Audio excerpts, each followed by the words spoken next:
Really what I'm going to be showing you is an end-to-end journey for an average user, an average voter who's decided to become a part of the MiVote movement, who wants to have their say on policy decisions, individual ones rather than policy packages taking the good with the bad.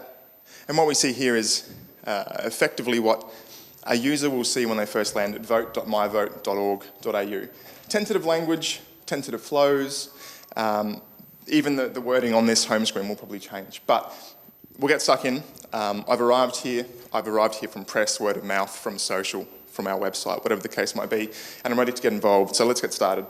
The first thing a user will see is a little three-step onboarding process, and this very, very succinctly explains to them what they're about to get into in terms of having their say.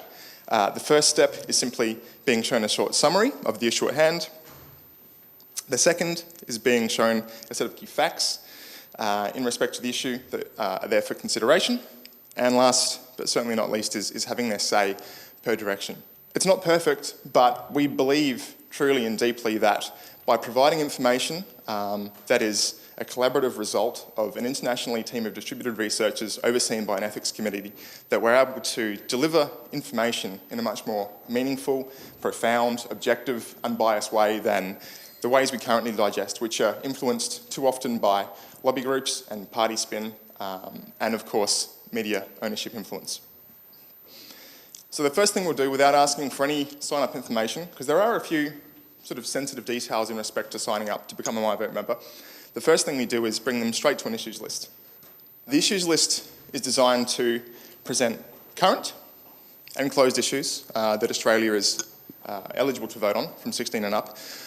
And this is really important because it's about demonstrating value to our constituency before we start asking for sign-up information. So straight away, we give them an idea of the sorts of things that we're voting on, what it looks like, how the system might work, and they can basically have a good high-level overview straight away without needing to necessarily commit by giving us their date of birth or their postcode or their name. So for interest's sake, we're going to jump into the Beatles. Now obviously this is all, again, placeholder, tentative information. Ideally these will be very, very important issues, things like immigration, asylum seekers, marriage equality, all those big things, as well as smaller ones. But for the moment, we're going to have a look at who was the best Beatle, who was the fabbest of the four.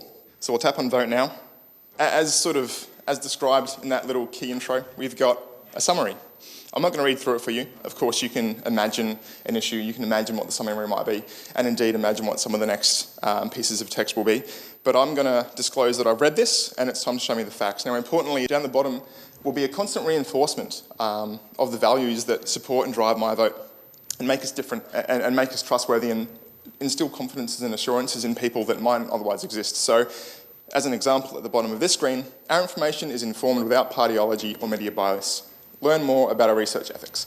And so we want to continually, in every step of the journey, in respect to the specific task we're performing on this screen, help people understand that, again, not perfect, but a whole lot better, and make sure that we're supporting them through this decision-making process so that they have some confidence that this is meaningful and it matters.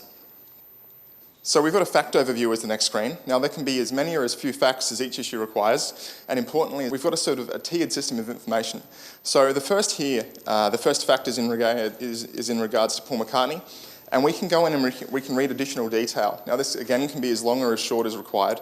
The tiered structure is really so that we can cater for that entertainment generation, the Twitter generation, and make sure that people who don't have the time can run through this entire process in 5 to 10 minutes and have their say, and still have a better balance of unbiased, objective information than what they get elsewhere. Really, really important to be able to help people do this quickly.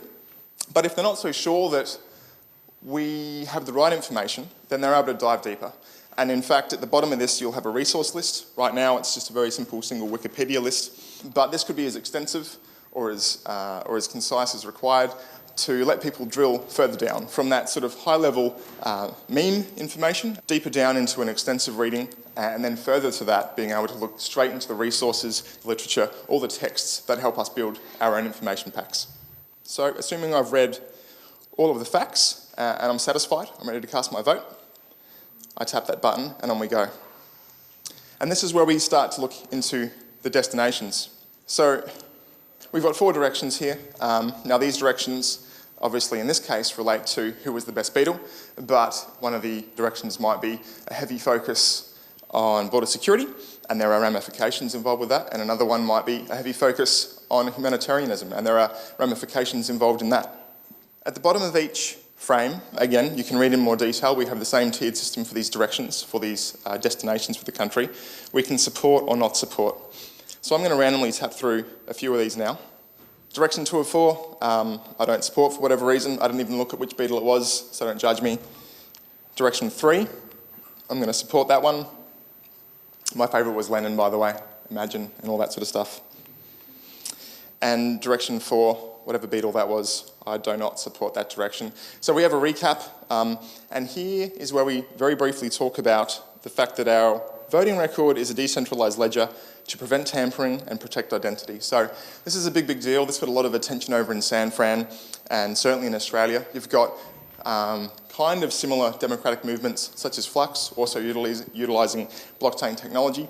For those that aren't familiar, and for those that might be a little bit paranoid about electronic voting, you have absolutely every right to be. Because generally speaking, in a traditional e-voting system, when a vote is cast, it's cast to a central server, and even if that server is part of a cloud network, really all you're doing is replicating and backing up that single point, that single result. So you have a single record of the vote, which is certainly not tamper-proof, and more so, liable to be tampered with quite frequently, and by an ever-growing number of people. So blockchain, if you can imagine that instead of submitting your vote to a single centralised source, instead you submit it to a number of nodes simultaneously. And when I say nodes, these are other computers on the network. They could indeed be a part of a cloud network or indeed part of the user base. But what we're really talking about is saying, hey, a vote has been cast from this destination, it's been cast at this time, this is what the vote is, and this is its place in the ledger.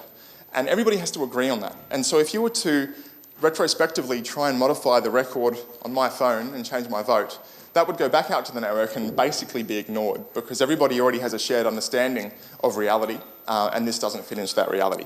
So this is another cool piece of the tech.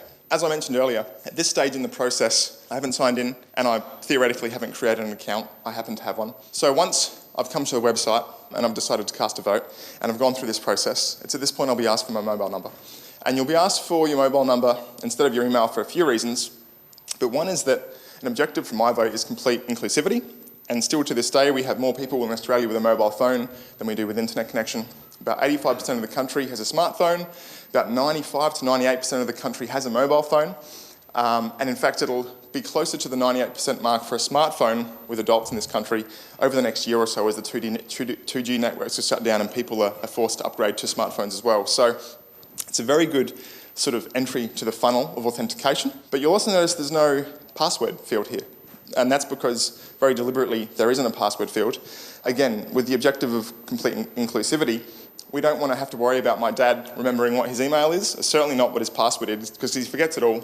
And what that means is stress for him and additional support costs. So by punching my number, so I've just punched in my number, and I should be getting an SMS code, theoretically. Give it a second. Boom, 951. So this is effectively my one-time use password, not so dissimilar to two-factor authentication. I've decided to stay signed in here, so I will now stay signed in for about 2 years until the point that I decide to log out. Of course, if it's not a public computer, if it's not a private computer, if it's a public computer at a library or a friend's phone or a friend's computer, then you can choose to expire that within 4 hours simply by saying, I don't wish to remain signed in. And so that more or less wraps us up, and that brings us back to the start of the process, which is that issues list. Now, how many issues we'll have on a daily or weekly basis is yet to be seen. I guess it really depends on what's happening in the Australian social and political landscape, but that's more or less the end-to-end journey. And of course, if I'm logged in now, that last step is redundant because I will be logged in, and I will simply be able to cast my vote without that two-factor authentication SMS key. Thank you.